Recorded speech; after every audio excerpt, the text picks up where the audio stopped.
everybody knows the slogan for Pokemon, gotta catch 'em all. But lately, I've been wondering, can you complete the Pokédex without catching any Pokemon? Throughout the many different Pokemon games, there are some really nice people that just give you Pokemon for free without even throwing a single ball. You have your professors who give you starter Pokemon, crazy scientists who will help you revive Pokemon fossils, and even people that just straight up decide they don't want their Pokemon anymore. Poor Charmander. But let's say you were crazy enough to play through every single Pokemon game and get every gift Pokemon possible. Would you be able to complete the Pokédex? Now obviously, you're definitely not completing the National Pokédex this way. There's over 800 different species of Pokemon and definitely not that many gift Pokemon. But how about the original 151, just the Kanto region Pokédex? Let's see if we can complete Professor Oak's dream without throwing a single Pokeball. Now the rules for this challenge are pretty simple. Number 1, and most important, I can't catch any Pokemon with Pokeballs. Getting gift Pokemon, doing in-game trades, all that stuff is okay, but if I have to throw a Pokeball to catch it, it's not allowed.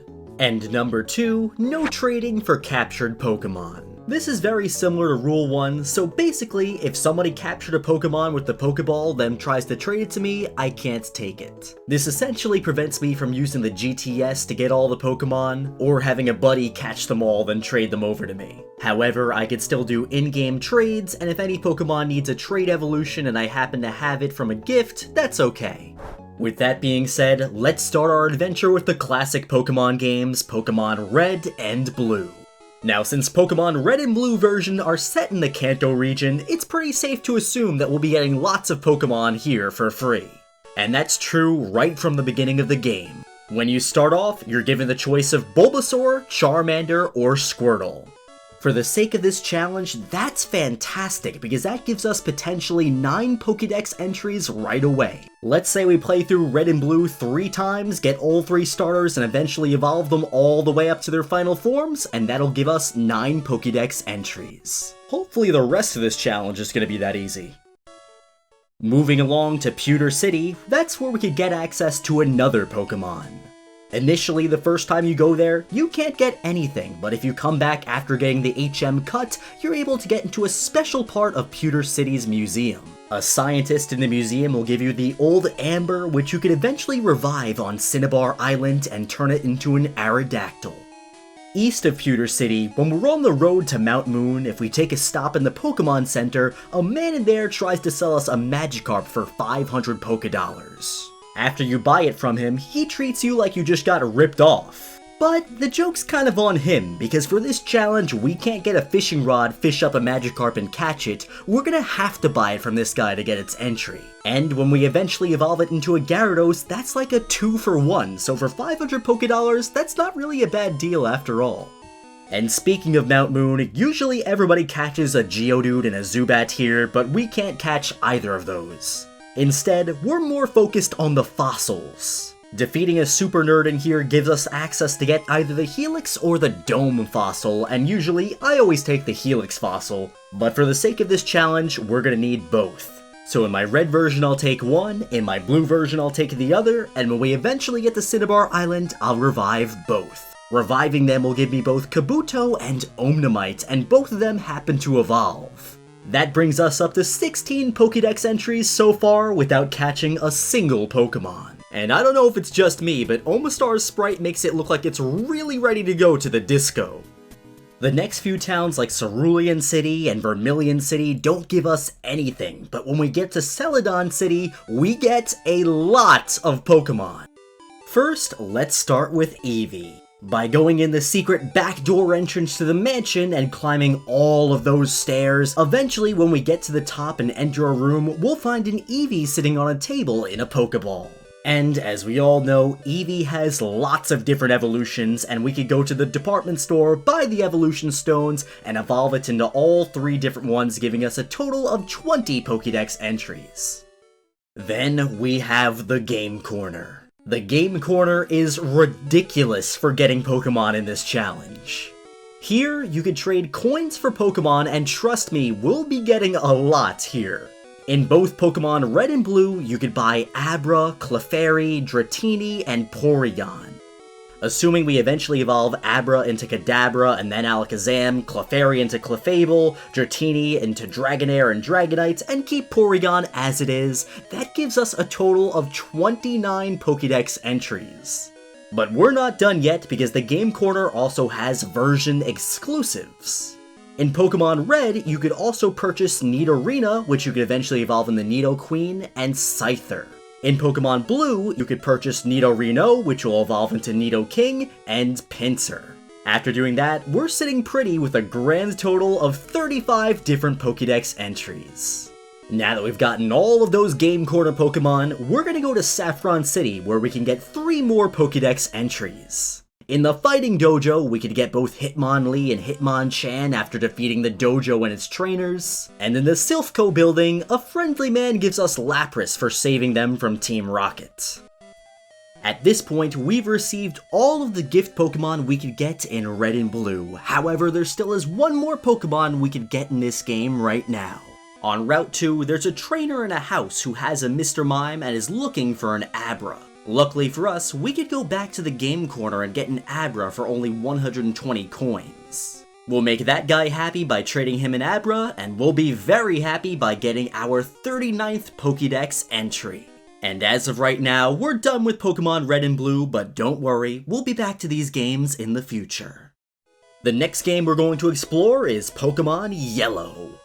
Instead of getting your usual Bulbasaur, Charmander, or Squirtle right in the beginning, you get a Pikachu, which is fantastic. Now, we can't evolve that Pikachu in Pokemon Yellow version, it won't want to evolve, but if we trade it over to Red or Blue, we could evolve it with no problem, giving us 41 Pokédex entries. And while we have it in Pokemon Red and Blue, we might as well just trade it away. On Cinnabar Island, there's a trainer who wants to trade an Electrode for a Raichu.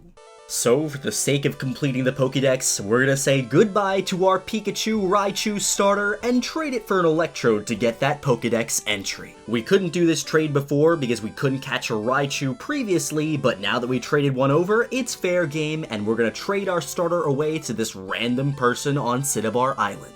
Also, due to a translation error, after you trade him the Raichu, he tells you that it evolved. What does Raichu evolve into? The world may never know. Anyway, back to Pokemon Yellow version, we're also going to go to the Game Corner once again. In Yellow, there's a few different Pokemon we can get here. We could purchase Vulpix and eventually evolve it into a Ninetales, and we could also purchase Wigglytuff. And that's gonna wrap up Pokemon Yellow version and the Generation 1 Pokemon games. Moving on to Pokemon Gold and Silver, we're gonna go to the gate between Route 35 and Goldenrod City. There's a guard standing around who wants you to deliver a Spearow named Kenya to his friend on Route 31. He's a very trusting guy and just gives it to us right away, but we're not taking it to his friend. Instead, we're gonna evolve Spearow into a Fearow and get 2 Pokédex entries. Thanks, buddy! Then, once again, our adventure brings us back to the Game Corner. Except this time, we're not going to the Game Corner in Celadon City, we're going to the Game Corner in Goldenrod City. In Pokemon Gold version, we could purchase an Ekans and evolve it into an Arbok, and in Pokemon Silver version, we could purchase a Sandshrew and evolve it into a Sandslash. That brings us to a total of 51 Pokédex entries, and we're done with Gold and Silver. In Pokemon Crystal version, we're going to the Daycare Center. When we walk inside and talk to the man sitting at a table, he'll tell us that he found an odd egg when he was raising Pokemon in the daycare. The odd egg is really cool. It has a chance of giving you one of 7 different baby Pokemon, which all have the move Dizzy Punch when they hatch. And of course, these Pokemon when they hatch have a 14% chance of being shiny. But for once, we really don't care about the Pokemon being shiny or not. 4 of the baby Pokemon, Igglybuff, Smoochum, Elekid, and Magby, can evolve into Pokemon we don't already have, Jigglypuff, Jynx, Electabuzz, and Magmar. That'll bring us up to 55 Pokemon in our Pokédex. After messing around with the odd egg, of course we're going back to the Game Corner. In Crystal version, you could buy Cubone at the Game Corner, evolve it into a Marowak, and bring our Pokédex up to 57 entries. At this point, we're done with Generation 2's gift Pokemon. But now we're gonna do a lot of cross-trading between Generation 1 and Generation 2 to get even more. First, remember the Spearow that we stole from the man at the gate? Well, if we trade it back to Pokemon Red and Blue version, in Vermilion City, there's a trainer who's looking for a Spearow and will trade you the Pokemon Farfetch'd. We'll do that trade and bring our Pokedex up to 58.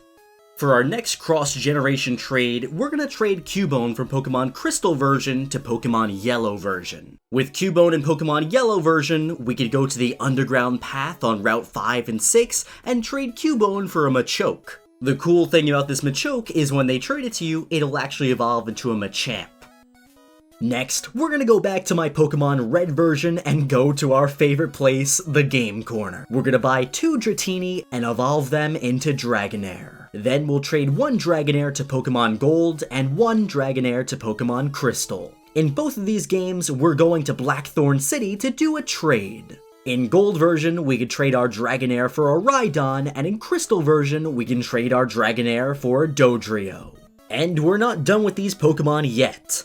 We'll take our Dodrio to the daycare and breed it with another male Pokemon in the Flying Egg group like Kenya the Spearow, and from there, we'll hatch ourselves a Doduo. We could do the same thing with the Rhydon we just traded for and breed it with a Pokemon like Charizard to get Rhyhorn. And last but not least for Pokemon breeding, remember that Machamp we got in our Yellow version? Well, if we breed it with something in the Human Egg group, like a male Abra, we could get ourselves Machop and bring our Pokedex total to 65. There's a few Pokemon that I have that I would love to breed to get extra Pokedex entries like my Electrode, Nidoking, and Nidoqueen, but unfortunately I don't have a Pokemon like Ditto to breed them with and get their baby forms. And also, for some strange reason, Nidorina and Nidoqueen just can't breed at all. So that means we finish off Generation 2 with 65 total Pokedex entries. Honestly, not bad at all for not catching a single Pokemon. Moving on to Generation 3, you would think I'd get lots of Pokemon here like with the other generations, but there's not a single new Pokemon for us to obtain in the whole generation. Since Fire Red and Leaf Green are remakes of Red and Blue, we basically get the same gift Pokemon in those games. And since Ruby, Sapphire, and Emerald are based in the Hoenn region, these games focus a lot more on giving out Hoenn region Pokemon like Castform as gifts, rather than Kanto region Pokemon. But don't you worry, because when we move on to Generation 4 with Pokemon Diamond and Pearl, we could get ourselves another Pokemon without catching it. In Hearthome City, there's a hiker called the Traveling Man. When we talk to him, he just gives us a Pokemon egg out of nowhere, which will eventually hatch into a Happiny. And after giving it Novelstone and leveling it up in the daytime, it will eventually evolve into a Chansey. Moving on to Generation 5, there's nothing for us in Pokemon Black and White. However, in the sequels, Black and White 2, we can get a few new Pokemon through trades. In what can only be described as Pokemon's closest thing to a dating simulator, you can become pretty close friends with a character named Yancy if you're playing as a boy, or Curtis if you're playing as a girl. Eventually, after exchanging phone numbers and going on Ferris wheel rides, you can start to trade Pokemon with them.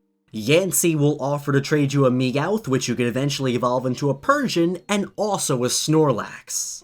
Curtis, on the other hand, will offer to trade you a Mankey, which you can evolve into a Primeape. And the best part is, since they like you so much, they'll take any Pokemon we want to give them, so we don't have to go out and get something crazy. After doing those trades, we're at 71 Pokemon.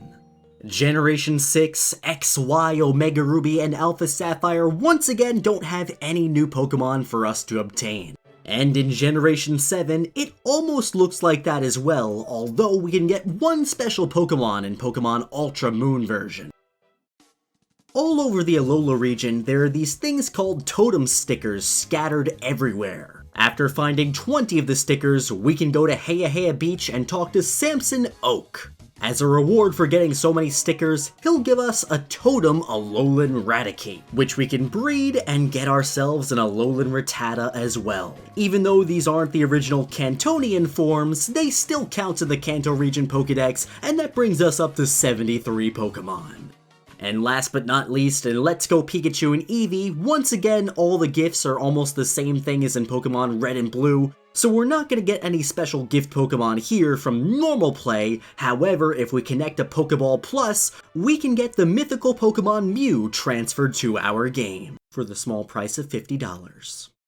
And with Mew, we now have 74 Pokemon obtained without catching a single Pokemon, and unfortunately, we've gone through every main series Pokemon game.